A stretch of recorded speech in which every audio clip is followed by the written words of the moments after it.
I'm Harry Mays, and the Eagles are NFC East champions, but we've now reached the point where Jake Elliott is a better golfer than he is a kicker, and that could be a problem. And I'm Louie DiBiase. I think the Philadelphia Eagles showed, even against a bad team today, that this offense is playing well enough where I believe they can win a Super Bowl again. I'm Jason Myrtetus. Saquon Barkley. Oh, my. Beautiful. Fly, Eagles, fly. It's the Eagles Squad. Everything Philadelphia Eagles every week. Covering all the big hits and game-changing plays from the city of brotherly love. The way only the Locked On Podcast Network can. Get ready and squad up. It's the Eagles Squad show starting now. That's right. It's the Eagles Squad shows. They get the victory and they wrap up the division. Today's episode brought to you by FanDuel. If you want to be right in the middle of the action this season, visit FanDuel.com and place your NFL live bets all season long.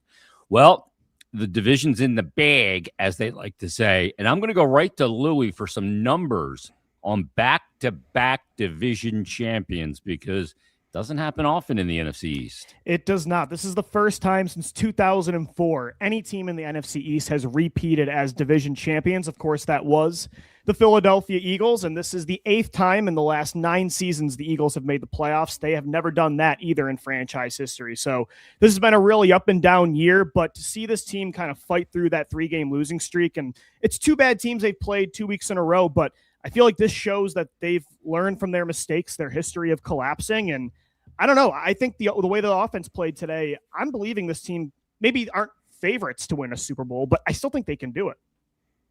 They may be on the trajectory. Harry, do you agree with that? That they still could be on that trajectory? Well, they could. I mean, I need to see a heck of a lot more because over the last 2 weeks, they've beaten up 2 of the worst defenses you'll ever see in the NFL. I mean, the Raiders aren't even an NFL team at this point, and Washington has been just beset with so many injuries, especially on that side of the ball, that it's really kind of hard to gauge, how good this Eagles offense is playing right now. Obviously, it's nice to see them move the ball up and down the field and score points and everything, but I kind of look at the opponent and say, let's hold on. Let's hold on a little bit. Sir.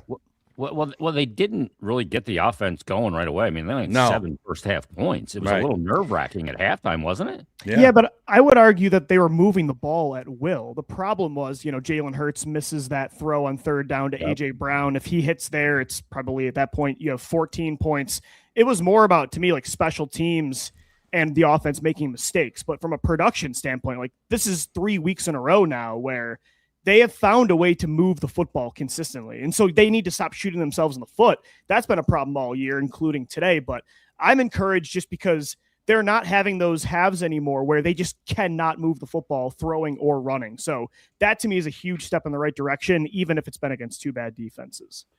How, when you look at it, like your biggest takeaway from today, when you see, it's another bad team, but you can't pick who you play and when you play them because we probably would have spread these teams out a little bit more throughout the beginning of this season. But you get 17 of these, and look, you got to win the ones you got scheduled, and they did take care of business. And maybe in some way, this is maybe even better for them mentally the last 2 weeks to have weak opponents. And you go to Buffalo next, and you get the Commanders again, which likely won't mean a damn thing. It'll just be a total gong show. Yeah, I'm really looking forward to that week 18 battle. I'll tell you what, man. Yeah, that's gonna be fun. I feel bad for the people that have to pay for the tickets to go back. That's a preseason game. Yeah, the NFL could play 6 games or 60. The last game of the year will be just as intriguing. Not at all. I'm a little worried about the Nakobe Dean injury. He's got a hamstring, and can be problematic. We all know, soft tissue injuries depends on how severe it is. They probably shut him down, I would imagine, for the rest of the season and just get him ready for the playoffs would be my guess. But, that's something to sort of keep your eye on. It was nice. I guess you're saying one takeaway. I would say the fact that you saw Saquon Barkley just run the ball so effectively and that one touchdown, the angry run, that'll get on that NFL Network's morning show for angry runs because he carried about 3 people with him. Looked like LeGarrette Blount out there. For it really did. Like, is that Jay Ajayi, LeGarrette? I mean, geez, what a run! It really did. He broke so many tackles and carried guys with him. He was determined to get in there. So that was pretty cool. I'll say Saquon Barkley, his game today. And Jordan Davis was an absolute he wrecked the game in there by himself. It's really amazing to see how great he is playing without Jalen Carter, which is really impressive. This really is like Brandon Graham, Earl Thomas all over again, where even me this offseason, I said, if I could undo one thing Howie Roseman did in a draft over the last 5 years, it might be taking Kyle Hamilton over Jordan Davis. And he has taken every step to prove that wrong. And he's been dominant. Thank God Howie Roseman picked up that fifth-year option. If not, he'd be an unrestricted free agent this year, and he would get a huge deal from the Eagles or somebody. So that was a big-time decision to bank on him, banking on himself this year, and it's really panned out. Lost the 25 pound. Remember, we talked about that at length before the season started, to see what kind of a year he was going to have. And look, it's December 20th, and he's still playing at this level. That's huge. Well, that's the thing, because we talked about his snap count wasn't high enough. I remember before the season, that was a big element of the conversation. And we weren't even talking about him in regards with Jalen Carter out. With Jalen Carter out, that's the amazing thing, that he's getting so much attention, and he's still producing. Well, I remember we all had a show, like it was right around the Eagles Autism Challenge, and everybody was astonished by how in shape that he looked. But we all kept saying, right now, and normally he's great in the first half of seasons, but what's he going to do the second half of the year come playoff time? He's gotten better. He's gotten better, and so that's massive. And like Harry said, Jalen Carter isn't even in yet. Like this defense, obviously the offense has been so encouraging to see, but the way they continue to dominate, that's what you should hold on to if you hope this team can compete for a Super Bowl.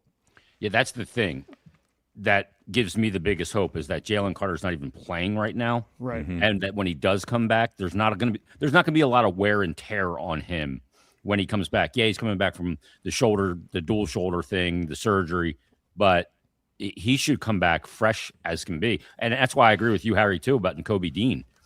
Shut him down. You don't want to be messing with a hamstring, because it's just either give it the proper time to get it right, or it just nags you nonstop. Yeah. So shut him down. Let's see him week 1 of the playoffs and go from there. Because we know he can come in after not playing and dominate. He did it earlier this year.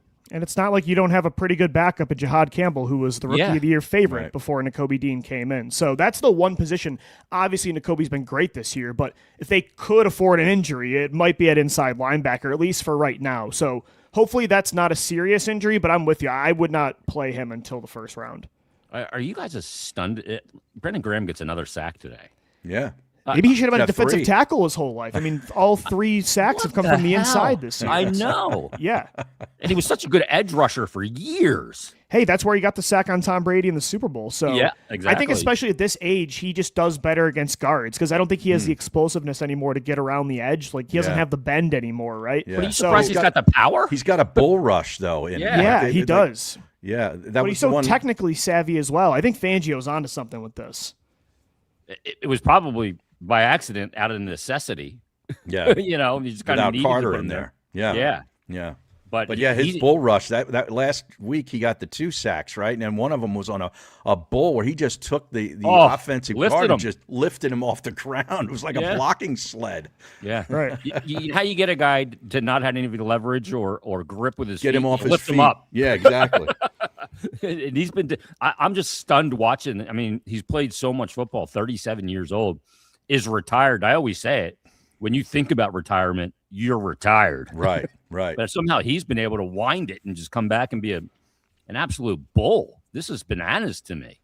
But I think we got to give credit to Fangio in that regard as well. Yeah, Cooper DeJean played a heck of a game today too. Very physical at the corner position. I thought he got away with it a little bit, but they were letting him play. Obviously, I think the referees were just like, let's get this thing over with. I don't want to be calling too many penalties.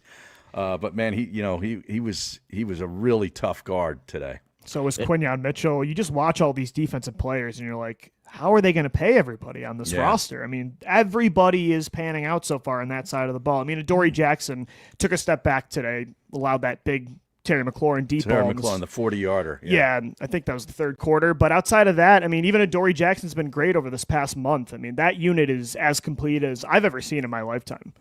You may have to use one of those guys to find a way to fix something else, because you can only allocate so much money to one of the rooms, if you will, on a football team. I mean, eventually it's Jordan Davis, Jalen Phillips would do a contract, and Kobe Dean.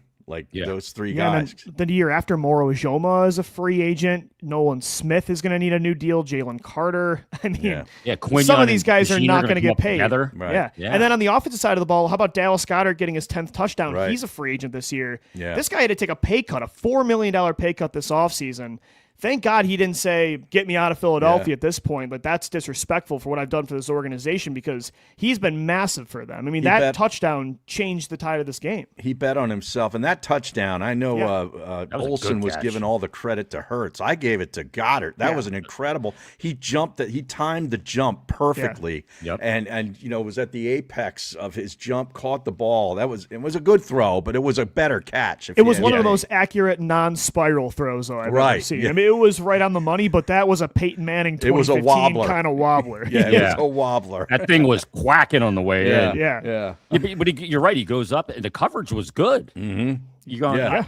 When it left his hand, I'm going, oh no, this isn't going to be complete. And somehow he comes down with it. And 10 touchdowns. That ties an Eagles tight end record for a season. Yep. Yeah. Is that with Ertz, I assume? Retzlaff. Wow. Retzlaff. Wow. Holy. Back to the 60s. Yeah, Ertz never had 10. Wow. Wow. Yeah, and that was right after they had the Dotson touchdown called back because of the Fred Johnson hold. Well, they had 2 penalties in the Reds. That was huge on 3rd and goal. The In a close game. Start. Yeah. By the way, the tush push, RIP, that's completely dead at this point. Not working anymore. Agreed. They got to stop using that and find a different way to be good in short yardage situations. It almost helped them, though. The penalties kind of opened things up because their passing game in the red zone has been the most consistent part of the offense this year. So that was in such a huge spot, and I think it was a great throw and catch. And I really thought that was kind of the moment maybe things were going to unravel again, but they proved me wrong. So that was a huge play. You look at Goddard, and I mean, you got to be thinking we got to find a way to get him to come back again on a. How do you do it? I just don't see it. I think he's pricing himself out. I mean, because like you said, there's only so many guys you can pay, and you got to be disciplined. Are you going to give as good as he's been? He's on the other side of 30 next year. Yeah, he has give had him injury a huge issues. contract, and he has injury issues. Yep. I don't see it. Yeah, I think he's probably gone. Yeah. The thing is, you go, well. What do you give a hometown discount? These guys only have a very small window of earning. Pay cut. He did it this year. Yeah, I would. No because he's got 2 Super Bowls too, so it's not like he's chasing a ring and it'll give a discount. No. And he's been here for 8 years already. Yeah, so Goddard's building up a quietly good legacy. Obviously, he's following the greatest tight end in franchise history, so that's part of it. And he's been with so many other weapons, his numbers just aren't there with Ertz. But quietly, I mean, his time in Philadelphia has been pretty unbelievable. I mean, think about the tight ends that we've gone through: Selleck, Ertz, and him. What a run! I mean, the only thing that replicates it or tops it is the luck they've had or the success at at tackle. Yeah. I mean, tight end Runyon. Yeah, they've had some harmony at those 2 spots pretty much my entire lifetime watching this football team. Yeah, and it's such an important spot. Huge. While today felt a little nerve-wracking in the beginning, in the end, it didn't turn out to be the case. Especially when Mariota goes out of the game. Yeah, well, I mean, what are they doing? You get down to a 3rd-string quarterback. It was like when the Niners came in the playoff game. Wasn't he on that team? It was Josh Johnson. Yeah, the Dominican Sue took him out 2 plays later, so Brock Purdy had to come back in. Yeah, he is hideous. 18 years. He is the epitome of an NFL journeyman. Unbelievable. Best job, I think, in the world, Josh Johnson. He doesn't have to do anything. Probably loaded with cash and one of the only quarterbacks that's been in the league that long that can still walk. And hasn't played enough to get hit enough to be, It's the best job in the world, I think. Yeah. He's worn a red non-contact jersey most of his life. Yeah. Unbelievable. Scout team quarterback in the practice, Hey, look, that's a good living if you can get it, man. It is. There's nothing wrong with that. Much respect.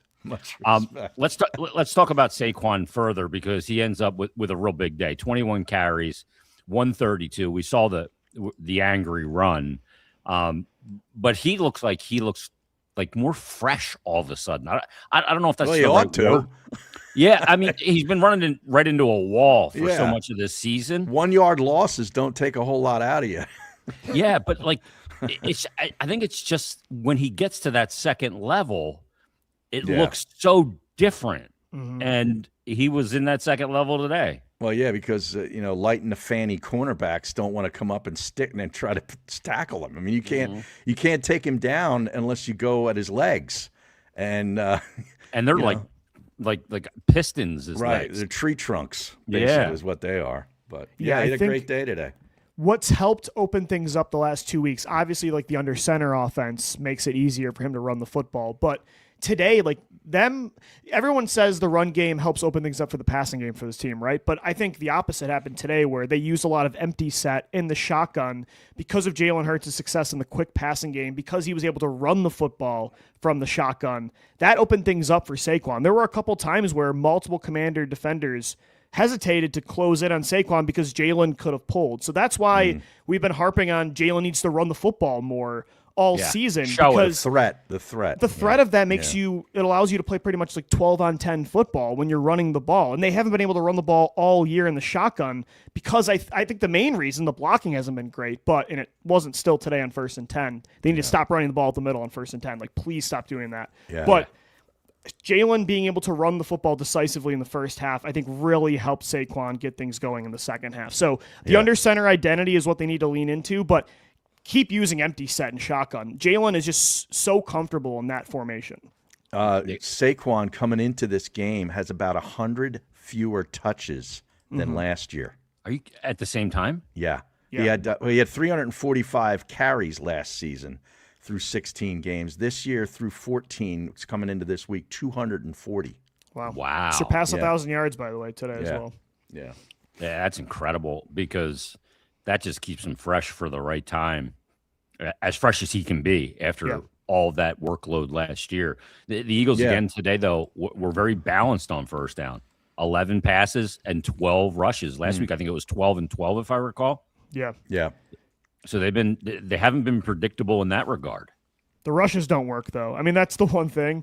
I really do think on 1st and 10, they need to scrap the shotgun run right up the middle. I mean, the run game obviously was much better today, but that was something still that they've had issues with, especially early in the game. They had to play from some 2nd and 3rd and longs. So I would adjust that. But yeah, I mean, that's a great point. The lack of being predictable has, again, you got to put, like Harry said, you got to put everything with a grain of salt because of who you're playing.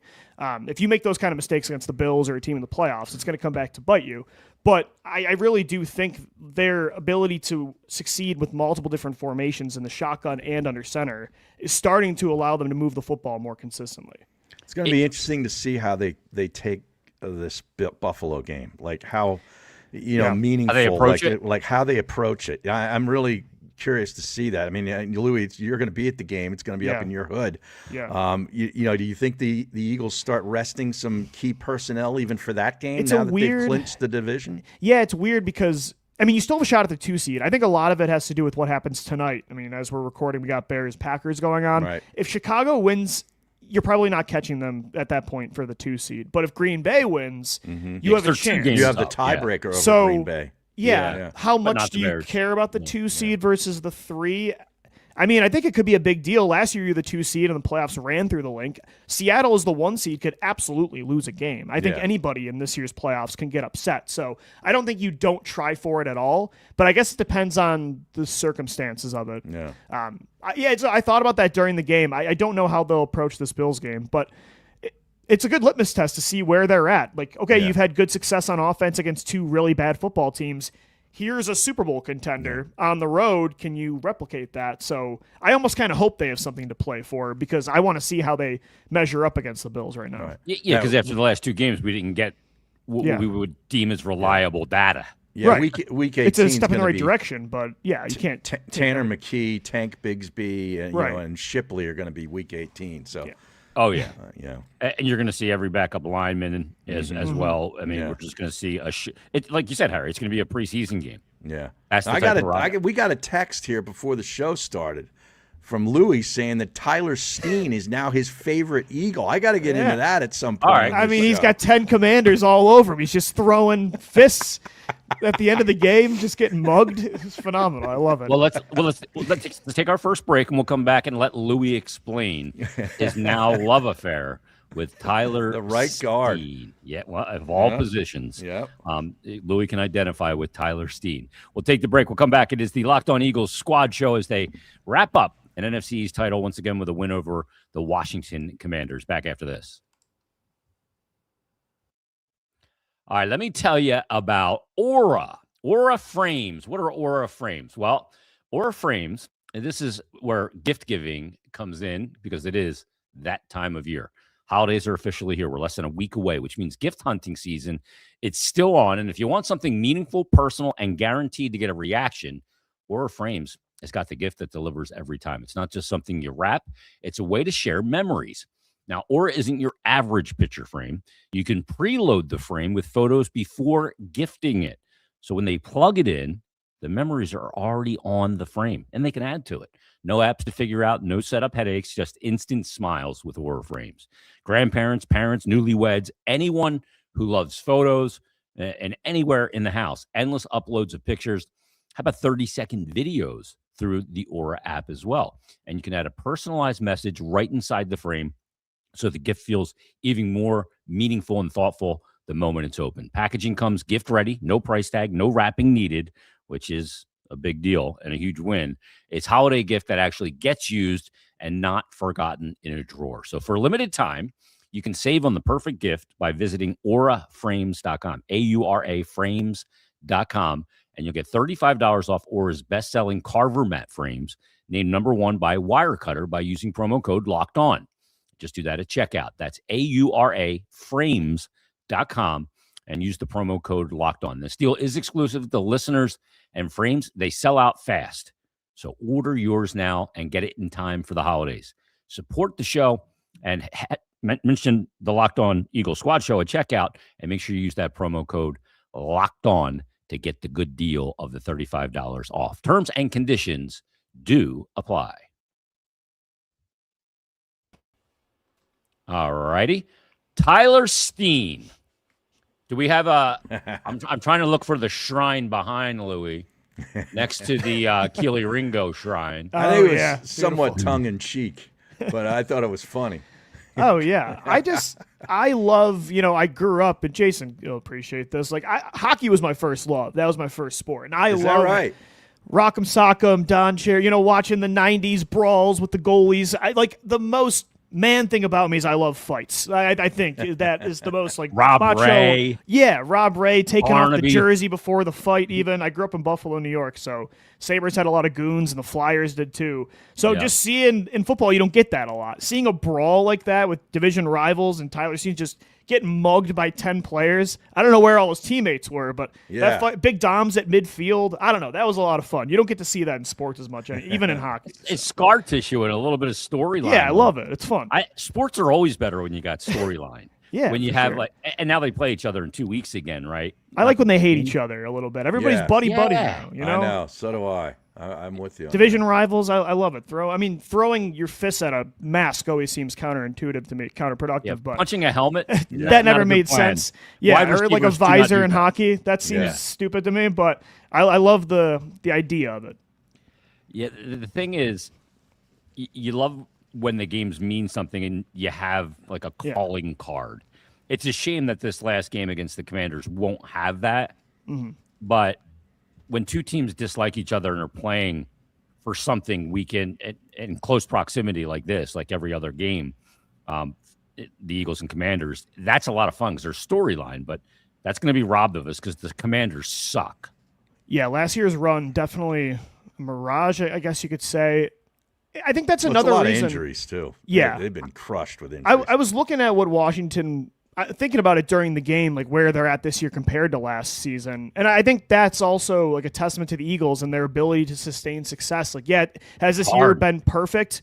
No, but it's like Jason said, it's very, very hard to be a consistent winner in the NFL. And for them to make the playoffs in 8 of the last 9 years, like they've never done that in franchise history. So, again, it's something to be said for that, even with the ups and downs of this season. There's a reason this division hasn't been won back-to-back by the same team in over 20 years. So I think that's something crazy. They should be able to hang their hat on, that they've fought through that adversity and didn't let it kill their season like a couple years ago. So. Now, we got a comment here at the bottom here about Steen. At BL, see this? Oh, straight bolt to Steen. Ejection will finally start the conversation of how awful he's been. I think he's been good the last 2 weeks, actually, but last week was his best performance of the year from a run blocking perspective. So Yeah. Tyler Steen, I mean, he's the new guy on the block, so he's kind of gotten the. I think the issue has been more the guys on the left side of the line. I agree. Boy, my Lotta got thrown around a bunch today. Yeah, that's a little continues alarming. to be up and down. Yeah.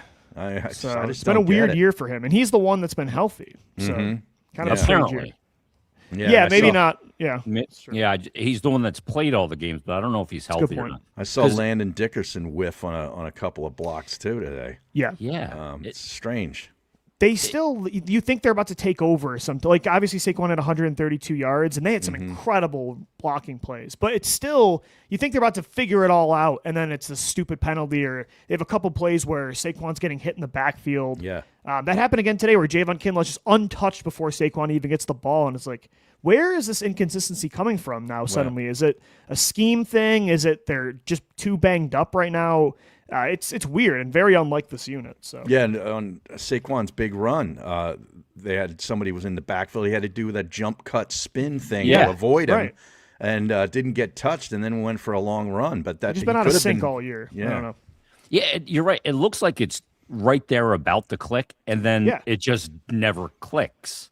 Last it's kind year, of the story of the whole team, right? In a way. Well, I mean, everything starts up front too, right? Right. So, I mean, you see it and you go, can it possibly all start to click in the playoffs? I suppose. Get Lane Johnson back. Well, that'll be a big part. That's a big click. Yeah. Fred Johnson had a couple bad Yeah, holds today. So yeah, because then you could put Fred Johnson in his rightful spot as the sixth offensive lineman in the heavy jumbo package. Yeah, right. You know? Yeah, the more you play under center, the more you're going to use that. So right. Yeah. I counted about 8 plays by the play sheet on NFL.com where they were under center. Yeah, the shotgun was working today. I think, again, them going empty was something they wanted to lean into. So with the way they were throwing the football, I still want them to be mostly an under center offense moving forward, but it was good to see they kind of found something with the shotgun offense today because it's been bad all year. So that was, I think, actually encouraging. Yeah, last week they were under center 9 times, and today I think you're right. I think it was 8 times, Harry. Yeah. And I mean, is this something that they could get into the playoffs and all of a sudden move that 8 or 9 number to 15 to 17? That's what I would prefer. Yeah. Yeah. I mean, and then you look at it and you go, well, they've been kind of holding back on this all year. Maybe it catches somebody off guard in a way, and they've been effective, under center. But I don't know where the preference lies in them being in shotgun as often as they are. I think the quarterback likes it.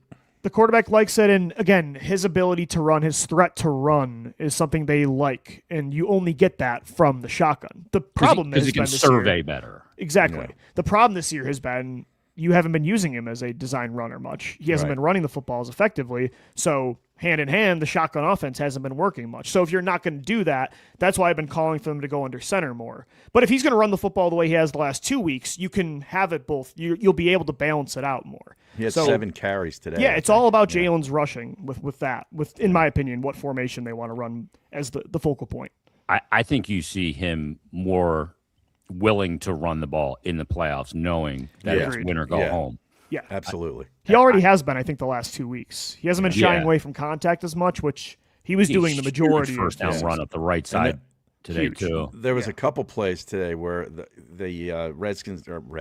Commanders were in coverage, and he just decided to pull it down because he saw, like, I can get to the sticks. There's nobody on this whole side of the field. Yeah. They're in man coverage or whatever. There's no way they're going to be able to get to me. And he got to the sideline before being touched and gets the easy first down. So I think we'll see a lot more of that in January. Yeah, I like that. There was a couple times where most of the time this year, I feel like he's run at the last second out of necessity. There's just nobody open. I have to do this and pick up. It's almost too late, though, right? Too late. And then Jalen is. I don't want to say his speed. I think he's lost a little bit of his speed. He's never been a super fast. He's not a breakaway runner. No, he's a north-south runner, right? So at that point, he's not going to beat anybody to the edge. He's not Mike Vick. No, he's not. He's not Lamar Jackson. Yeah. He's not those guys. Yeah. But what I liked today was he was more decisive. He would go through a read or two. He's like, oh, I found an opening here running upfield. I'm taking it. Right, I'm going to take these 8 to 10 yards. And you don't want to do that every play, but I just like that he was more decisive with it. Those are backbreakers to a defense, too. Yeah, they really are, because you're thinking, man, crazy. We got this play covered. Everyone's back is turned, then you turn around and Jalen's 10 yards down the field. It's demoralizing. But we've got it all covered up, man. We did great coverage, and then everybody did their job. He runs for 8-9 yards. It's a killer. It's a killer. That's why he's got to be able to do it. And when he does it, it's like, oh no, now we got to break everything, and we did such a good job. Now we got to deal with this, and you're trailing it. Mm-hmm. It's an underrated part of why the offense has been so inconsistent this year. Like we've focused on probably the right things about play calling and the offensive line issues, the injuries, all of that. Jalen's inconsistency as a passer, but you see how different. Like this is why you want Jalen Hurts as your quarterback, is because when he can do that, it changes everything. I think that's the reason things opened up for Saquon. I think that was part of why the passing game was so much better today. So him running the football, like that's his superpower. And if he's not going to do that,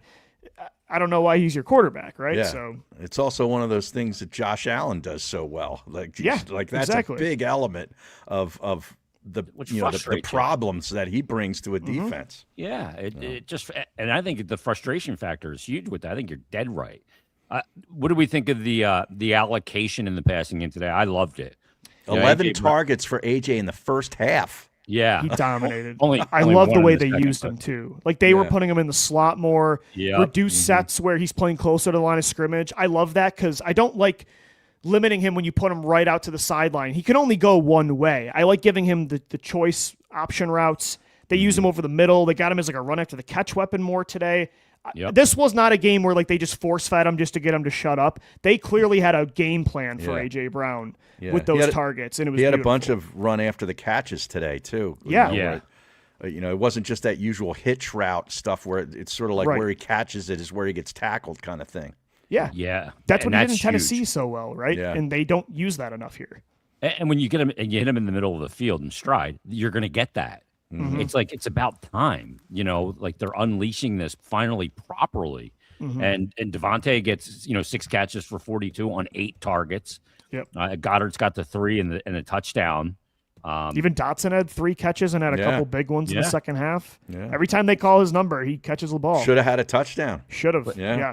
He was targeted 3 times and made 3 catches. Same thing for Goddard. When That's what he does. Short-handed. Yep. And big Will Shipley with a catch as well. Saquon did not have any receptions. I don't understand the Shipley stuff. I scratched my head. There was a 3rd and 10, and they threw it to Shipley. I'm like, what? What was that? First of all, he fumbles the kickoff to start the game. Yep. I mean.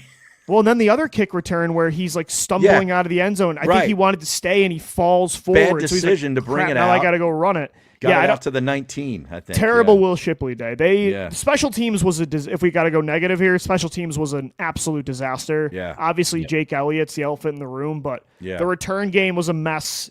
They really put them in a hole today with that unit. Is Reno Mahe still working at Chickies and Pete's, Harry? Can we bring him in for a couple of weeks? I don't know. You might need a new kicker. It's bad. I think they're going to stick with him, but I think they need a new kicker.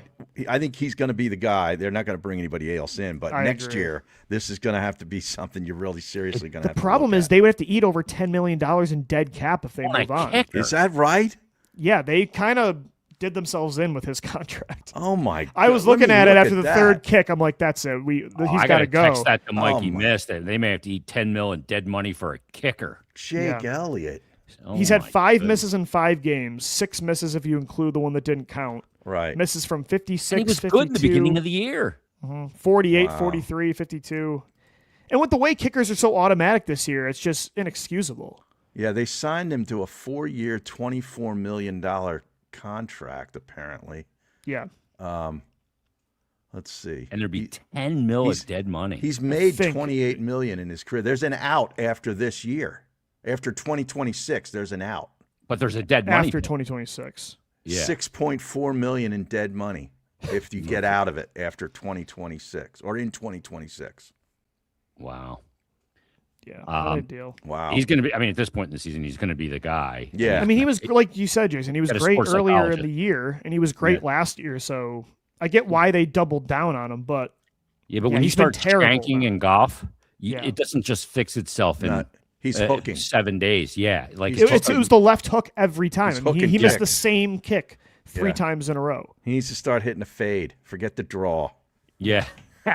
Stop pulling that club out of your bag. Yeah, exactly. It's He's not gotta hit working. the golf simulator this week. Yeah. Maybe that'll help him. But you got to wonder, if he goes into the playoffs still shaky, like how much is that going to affect play calling? It's a problem. Yeah. Yeah. I feel like we are, had this issue with him at the end of last year, though, too, right? Yes. It was a problem last year. So maybe he gets out of the funk. I mean, kickers have funks, but this one's been, I think, even more alarming than last year. So the weather's not going to get better, you know. Look, the margin for error is not as right. is more, less than it was last year too. Like they can't afford to miss. Right, they need anything. Points more this year. Right. Yeah, that's a great. They're not as prolific offensively. He missed a 43-yarder.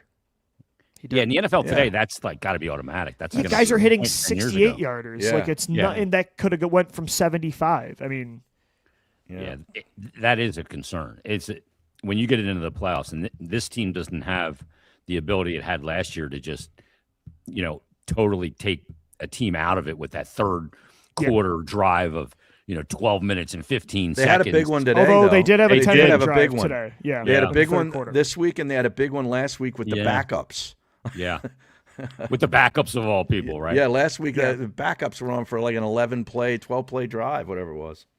Yeah, well, that does make me very nervous this year, dealing. Well, because they're not going to get a new kicker. I mean, no. They're going to stick. I think Sirianni's going to stick. We get with Dr. him. Phil in there to figure out what's wrong with his head. Is that why you think they ran the 2-point conversion? There's no other reason to run a 2-point conversion when you were up 28 to 10 at the point, or 27-10. Yeah, and then the other fourth down they went for after you were talking about the Shipley play on 3rd and 10. It felt like, I think it's stupid logic, but I think they were again. Yeah, I think they were trying to set up an easier fourth down by giving Shipley the ball there. I think, again, a terrible decision, but they weren't going to give him a chance to kick that one either.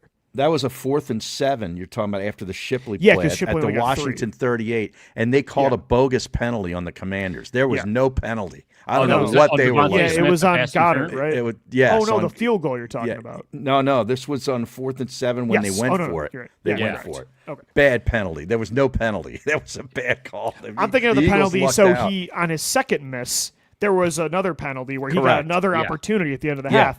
And he hooked that one left, too. That was a bogus one, too. They called offsides. They had some bad penalties. Nobody was in their neutral zone. The tush-push offsides, the second one, too, they said Landon Dickerson went early. I didn't agree with that. I don't think he did. I don't like to be the ref guy, but it was a pretty bad day from the stretch. Uneven. You didn't think Dickerson moved a little bit earlier? I don't know. It was a microsecond. It was so close. I think if you're going to call that one, a guy is probably offsides every play. Yeah. Like, how do you see that? In real I don't believe the ref saw. I think he was throwing the flag no matter what. I think it was predetermined. He was assuming and hoping that maybe he was just getting a little bit of a jump because. Also, by the way, with the push real quick, I bet you the NFL has no issues with getting rid of the play this year since the Eagles aren't good at it anymore. There's going to be no problem. It's not the advantage that it was. I saw Pittsburgh. Are we still concerned about the safety of it? I mean, am I going to hear that from Sean McDermott again? Probably not. Yeah. I saw Pittsburgh run it last week and actually they did a really nice job with it. Yeah, they did it effectively. Yeah. Well, the Eagles, it's almost like teams have figured it out. Like Jalen was getting no push. It's so weird because it worked earlier this year. Like they almost have the yips now when they get it. They're hesitant when they run this play. I think they just need to. I think stop they were doing jumping, and it was never being called, and now that's being monitored much closer, so they're not getting the initial advantage of jumping a little early. But now they just they don't even try it anymore. No. Yeah. And it just never works now. How did a play go? Is that the only thing that turned it from a 99% conversion rate to a 67? 60-some% now. Yeah. I mean, that's crazy. It's insane. It is. Yeah, that has really been ineffective, and again, it's going to affect their play calling going forward. We'll see how much stones Sirianni has in the playoffs if he's in that situation with the tush push. But you can't rely on the kicker instead, though. No. So you kind of have to. Dude, in a weird way, I think Sirianni secretly loves the fact that Jake Elliott's missing some kicks, so he can go for more fourth down. He can justify it more besides the analytics. Absolutely. Yeah, when it comes to playoff time with Sirianni, they bring his stones in on a dump truck. On a wheelbarrow. Yeah. But that's why the tush push has got to get going because Jake Elliott's not going to get better. So you need to be able to convert those fourth downs. Yeah. That's kind of a tricky situation between the two things.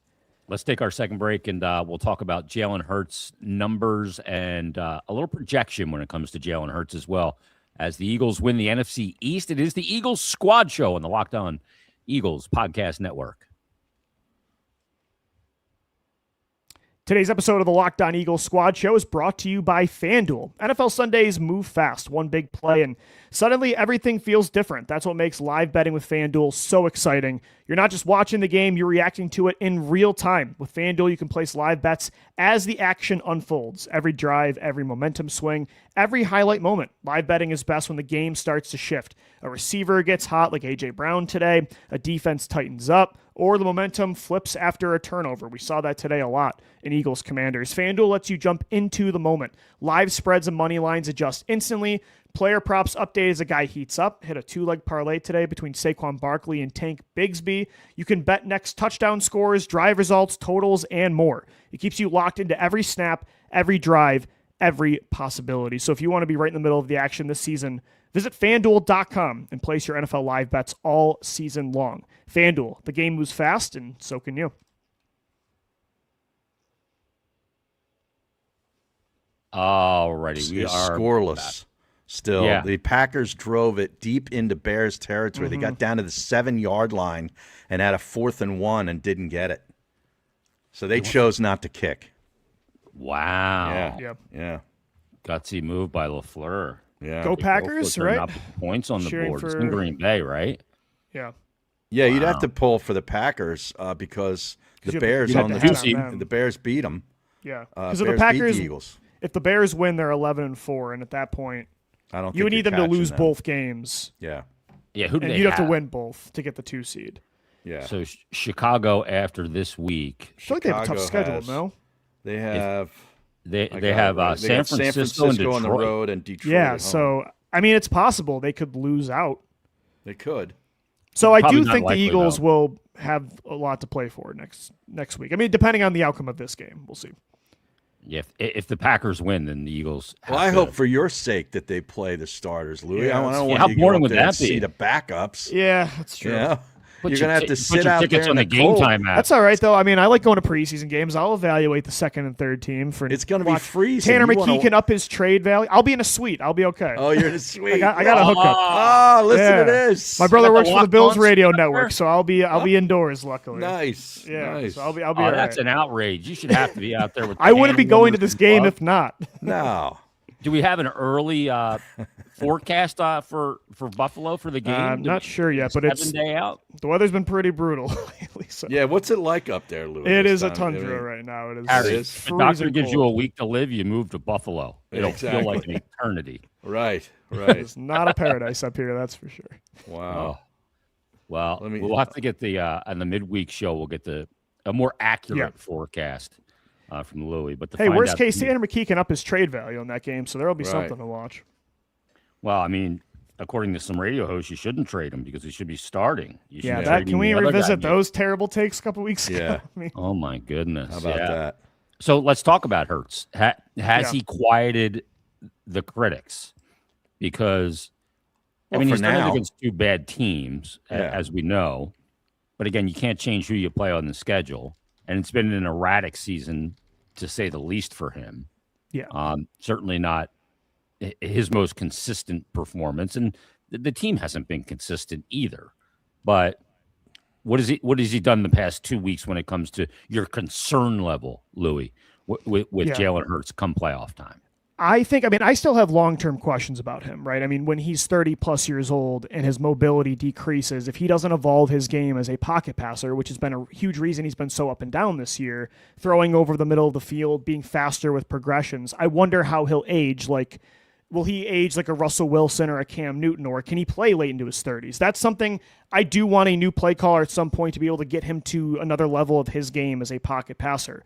But for right now, to see the way he's played the last 2 games, I think it calmed down people's nerves where people were questioning if he should be starting the rest of the year. I mean, it's the Commanders and Raiders. Yeah. But to get through that stretch, which might have been the toughest stretch of his career, that 3-game, not even just the 3-game losing streak, but he wasn't great against Green Bay. He wasn't great against Detroit. Like, that was a really bad 5-game stretch for him. To see him fight through that and not completely crumble like a Carson Wentz would, and go back-to-back games where you had a 73% completion percentage today, 80% against the Raiders, 5 passing touchdowns to no picks in these last 2 games, 185 and 175 through the air. He's been decisive as a runner. I don't know, like that proves to me why you stick with Jalen Hurts still for the next few years, until he's 30, because that ability to overcome adversity is one of his superpowers, and I think that's something you need in a franchise quarterback, especially in this market. It is, again, the minute a Super Bowl MVP quarterback had a bad stretch, we're calling for the backup. So I don't know. I think that's impressive. Does that happen in does that happen in Buffalo? No, they idolize Josh Allen up Josh here. Allen. I mean, this man could do no wrong. When Tyrod Taylor was there, I imagine they were perfect for that place. Of course, yeah, but I don't know. I think Jalen has earned more leeway, a bigger leash than maybe he's gotten this year, even though he's been bad a lot of the times. I don't know. I think to see him fight through that is impressive. So obviously, I'm still not sold he's just going to go on this absolute tear through the playoffs. I think there will still be downs and inconsistencies in his game, but I'm believing he'll still be able to give us a chance when the games matter most. So I do agree with you too. I think does he have a half a step to lose when he ages? And it's a big question. I mean, you see it in all sports. When a guy loses a half a step, some guys can afford to lose it because they think the game differently, and they find a way to either be in the right place or make the read because that part of their game matures and it mitigates the lost half step. Will that be the case with him? It's a conversation for another day, but it's a real conversation. And I think that's like his bad level of play through that 5-game stretch brought up a lot of those question marks for me. And I was starting to wonder, is the Sirianni-Hurts relationship right for Jalen for the future? Because he's going to continue to have new play callers, right? No matter what. Patullo, if he stays and does well, is going to get a head coaching job eventually, or he's going to be replaced. And so it did pose long-term questions, but I never thought during this season they should bench him. I always thought that was dramatic, and if you did that, you would not be able to go back to him. And I think that would have been a very rash. He would have been gone after this. Yeah, you would have to trade him. So that would have been way too much of a rash emotional decision. And I'm glad they let him fight through it because he has such a good track record of when he struggles and is counted out of bouncing back. I mean, you got to give this guy a chance. Yeah. Ever since he was at Bama. So he did it again. And I think it was the Raiders and Commanders, but I think that's very impressive. Well, he's going to have a new play caller again next year. I don't think it might be Nick Sirianni, Harry. You think? I don't know. Well, I mean, have they done a better job because Nick Sirianni's now in that mix a little bit? They've looked a lot better since the report was his hands have been more on it. Like I think that's it's hard to know because we don't know what goes on behind closed doors. So I don't love to fully judge, but that's the one thing we heard changed, and they've looked a lot better. So obviously the opponents have changed too. But props to Sirianni. That'll be one thing that next week will tell us if they play all their guys. They're going up against – that's a good measuring stick game. That's why I want the Packers to win this game. I want that game to be important for them. Yeah, to see if these changes can be demonstrated against a good team. Yeah, even though I don't think Buffalo's defense is all that good. It's not great, but it's a lot better. Sean McDermott's a great play caller on defense and game planner, so it'll definitely be a big step up from what we had today and last Sunday for sure. So are they back? Do we still have aspirations of the Super Bowl? Like, did those fade for you? Like with those, even the wins over Green Bay and Detroit, when Harry proclaimed it properly that the identity of the team was the defense, and it still is. But the performances and the 3 losses, and I was just going, this is not going to be a Super Bowl team. Yeah, it's just not going to be. And that's okay. You won it last year, and that is what it is. It's hard to repeat in the NFL for a reason, and very few teams do it. But are they back? It is. It is back in play? It is very hard to repeat. But I think if they don't make the NFC Championship game this season, it's a disappointment. I agree with that. I mean, I think just most to make fans the will say championship Super Bowl. game. Interesting, yeah. I actually talked about this on the show on Friday. Like, what do you deem as a successful season? Yeah. And I would agree, like, if it has to be based on a result, they have to at least get one playoff win for me. Mm-hmm. I would hope they can at least get to the NFC title. But I actually think it's less about the result for me, and it's more in the playoffs, do I believe this team is on the same tier as everybody else that's competing for a championship? Do I feel like it's 2018 and they tripped into the second round based on circumstance? They took advantage of a weaker opponent and a weaker schedule down the stretch. I just want to believe in the playoffs, regardless of the result, that they had as good of a chance as anybody, and that they're not far off next year if they don't win it this season. So if they don't get a win over a team that just got to the playoffs and has to learn like how to maybe win they in lose the a really close game in the divisional round against a good Rams or Seahawks team, and I'm like, okay, I can live with that. The result, I'm with you that I would hope it's at least the NFC title, but I don't think I'm like hell bent on it. It's about the result for me to believe this was a success. I just want to know that they're still right there with everybody. Because like you said, it's so hard. I mean, how many teams have repeated in the history of this league? I can count them probably on one hand, right? I mean, so it's more about the process to me than the result. I mean, it's Denver. In modern NFL, the Denver Broncos in the 90s, did it. Right? Yeah. Yep. And then New England and Kansas City. And so in my Kansas lifetime, it's only happened 3 times. Right. Yeah. I mean, I don't know about way back. And I'm not going to before that, it was Dallas did it in the early Pittsburgh 90s. did it. Yeah, that's true. Yeah. San 93 and 94. Yeah. So probably like 6-7 teams all time have done it. Yeah. I mean, it's not easy. A long time. Green Bay did it to back start. Back in the 60s and 70s. Now we're talking. So It was Lombardi versus Hank Schramm. Harry. Yeah. Correct. Greasy Neal didn't do it back-to-back years, Harry? No, Lombardi, well, hey, that's championships. Yeah, that was championship back in back-to-back. 49. It's got to count. I can't believe I just had that poll, by the way. Yeah. Mr. NFL. Impressive. Yeah, Mr. NFL's right. Historian. That was a long. That's in the Wayback Machine. Ray Didinger stopped on the show for a second. Jeez, did he? Well, Ray knows everything about Who's the Ray Didinger of hockey? Bill Meltzer of Flyers hockey. Oh, Flyers hockey. Okay. Yeah, it was Jay Greenberg before he passed. Okay. And then it's Bill Meltzer, who appears on Mondays with Meltzer on the Flyers Daily podcast every Monday. We'll be taping with him tomorrow. All right, that's enough. That's enough hockey. But you have one of those like guys that's not only a guy that writes about a team, but it's also a historian of the team. Yeah, and that's what Ray is. And that's why he's great. But successful season. I know there's like a portion of the fan base, the Neanderthals, say there's only one successful season. That's if you win a championship. Yeah, I don't subscribe to that. Yeah, that's a little ridiculous. Yeah, that is. Who would be the preference to play in that first round? Yeah, like what's the ideal path? I mean, right now, San Francisco. Would you rather play San Francisco or Chicago? I would rather play Chicago. Give me Chicago. I didn't say it's ideal, but I'm saying like right now it would be San Francisco. That's the most likely. Yeah. The most ideal, I would still vote as Chicago. I know they beat the Eagles, but they did everything to let you win that game. Yeah. Well, if they're they could drop to the 6. If they lose this game and they're down 3-0 right now, if they lose to Green Bay and they don't had to win head the on North, the Eagles. Yeah. Does that matter? Well, no, because the Eagles would win the division. No, if you win the division, you get the So if Green Bay, Chicago doesn't win the division, they'd have to come back to Philly. I would still take that, even though they lost, over San Fran, LA, Seattle. I mean, you don't want to play those teams in the first round. No. Yeah. So I guess that'd be my vote.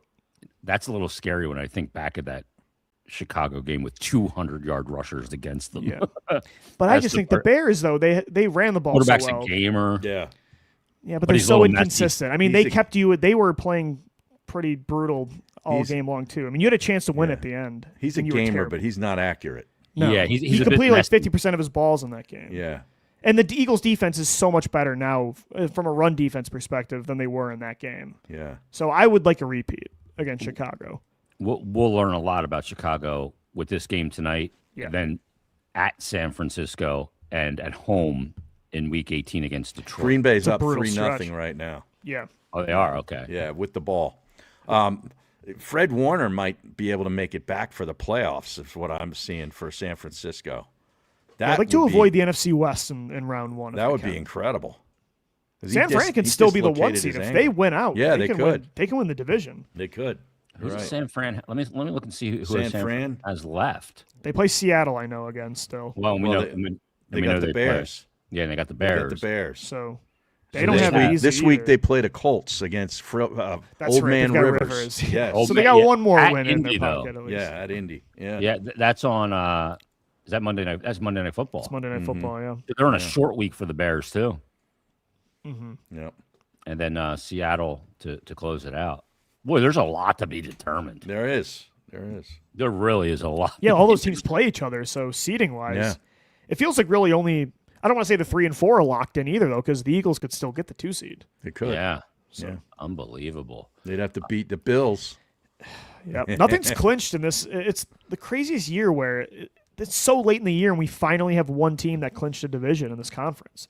I don't remember another time where it's been like this. Yeah, where and the NFC is clearly much more deeper and better. Whoever than gets the through AFC. that conference, props to you. You went through a gauntlet because top to bottom, the conference is so much better. Yeah, and I tell you, if the Bills don't get to the Super Bowl this year, I don't know. The football if it's gods ever have gonna paved the happen. way for Josh Allen. My mean, his goodness. path might be Trevor Lawrence, C.J. Stroud, and Bo Nix. To get Although to the that Super Bowl. defense for the Texans is real. They I are actually good. think I actually think the 2 best teams in the AFC are wild card teams right now. Buffalo and Houston. I think if I had to put money on one of a team, and then coming out who? of that Denver. conference- You're overlooking Denver. Ooh. Yeah, I still don't believe in Bo Nix in the No? playoffs. But no. Come on. Not that Stroud is much better, but I would take Houston. Well, over both Denver. teams' defenses are just so darn It's unbelievable. good. 2 of the top 5 defenses of football. Yeah. You're not going anywhere without a good defense. Like today, the NFL is like reverting back to defense being the huge thing. Well, I mean, you look at Thank these God. college teams too. I watched two teams today: Miami and Texas A&M. Really good defense. Georgia's got a great defense every year. Ohio State's defense is unbelievable. Like you're seeing college football teams playing defense as a team. You never saw that. They've caught up to the offense for sure. Yeah. I mean, the sport moves in circles, and offenses are going to have to adjust now. They can't do the same things next year. I think it's going to get more old school. I think you kind of have to. I think hope so. receivers are going to start getting bigger again because the windows are tighter. You got to make tougher grabs. I hope so. like the A.J. Brown style player is going to be really important to have moving forward. Like Kansas City putting out a bunch of Hollywood Browns and Xavier Worthies can't work anymore. No. I'm very curious where this league is going the next few years from like a schematic standpoint on offense because the defense is caught up, and I didn't think they would for a while. And you're seeing tight ends now becoming basically wide receivers that are just 6'5" and monster guys that are just That's why so I think athletic. Goddard's getting a big deal next year. Yeah, no doubt. Let's take our last blink of a break. We're back right after this. All right, let's get to a couple of the listener comments here on the program. And Savage PHI says, "Can we just run the damn ball at the 1 yard line? Why do we don't have the right combination on the O line to make the tush push effective? Just give it to Saquon or Tank. Just how about the Tank? Yeah, you like the Tank in that spot, Harry? I like Put the both Tank in there. Yeah. I mean, I wouldn't have gave up 2 draft picks for a backup running back that can't return kicks, but he's been great. Yeah. I mean, every time they give him the ball, he's very effective. Yeah, everything's positive. Have we seen him get tackled behind the line of scrimmage? That's like if you're going to insist on running on 1st and 10 every play, use Bigsby more. Put 2 backs in the backfield. He always gets you 4+. It feels like every single play. Yeah. Put 2 backs in the backfield. I like the 2 backs idea. That's a good point. I never thought of that, but that's a good idea. I just want to hear Merrill say it. Backs in the eye. Little 22 personnel. This guy says much better progressions for Hurts. Missed a couple, but played well. He actually did have some progressions today, too, where he's surveying and making the right decision. Yeah, he saw the field well. He saw the field, yeah. And look, with him, like I just don't know what it's going to take in, the second round of the playoffs or an NFC championship game. But having gone through it several times now, I think is just a huge factor. It's such an advantage over some of these other teams. Mm-hmm. That's what especially I came away Seattle. with. I don't know, like the Bears. When you guys watched the Thursday night game, I know it was a shootout and those teams played great on offense, but both teams struggled to put the game away and it felt like we're choking a little bit. I still trust this football team in the playoffs with the experience they have over some of these quarterbacks and some of these teams. I don't know. Like, again, you asked if we're back all the way and with this football team. I don't want to say all the way like they're the favorite, but yeah, I think they have as good a chance as anybody still. The reputation puts them right in the conversation, too. Yeah, I think it has to. And with the way their defense is playing in a defensive-minded league right now, they have as good of a defense as anybody in the league. Well, yeah, and especially, when you get arguably your best player on offense Jalen on Carter. the line in Lane Johnson back for the playoffs and Jalen Carter Carter on the defense. Yeah. And if the quarterback, like we were saying, decides to run the ball a little bit more in the playoffs, that's the extra element. If this offense can just give you a baseline, a floor, like they've playing the last 2 weeks. I'm not saying they got to blow up like they did in 2024 down the stretch where they score the most points in playoff history in a single run. But if they can just maintain the level of play they're at right now, just a consistent level of ball and stop making these mistakes, I think this defense can carry you. And again, I'm not predicting they'll get to the Super Bowl again, but they have, to me, as good of a chance. I still believe this team can win a title. And leaving the stadium after the Chicago game, I didn't feel that way. So I'm back on board to a degree. All right. Let's put a wrap on it there. We'll have an Eagle Squad show this week. What do you got coming up this week, Louie? Another recap of the game. Yep, Monday show dropping. Do a little stock up, stock down report. Move forward with what to look at for the Buffalo game, seeding in the playoffs, the ideal playoff path. So got a lot this week. All right, so make sure you make Locked On Eagles your first listen every day. Check out the Locked On Network, Locked On NFL as well. And we'll have a midweek show for you to get you ready for Eagles and Buffalo coming up next week. It's a 4:25 start, Jason. Yep, 4:25 next week. And we'll have some more info at that time, too, and what the game's meaning will be. Yeah. Because we don't have all that info just yet. And Louie's going to be at the game, so he won't be doing the post game. Maybe he'll check in for a little 30-second. Yeah, I'll send some feeds. Video. I'll send it back over. Yeah, that was good. I got you. That was good. Yeah, we like the video. We liked it so much. We liked it so much we played it twice. In other words, we were out of things to talk about. So make it a little longer next time. Everybody, thanks for listening. Thanks for watching. This has been the Eagles Locked On Squad Show on the Locked On Podcast Network.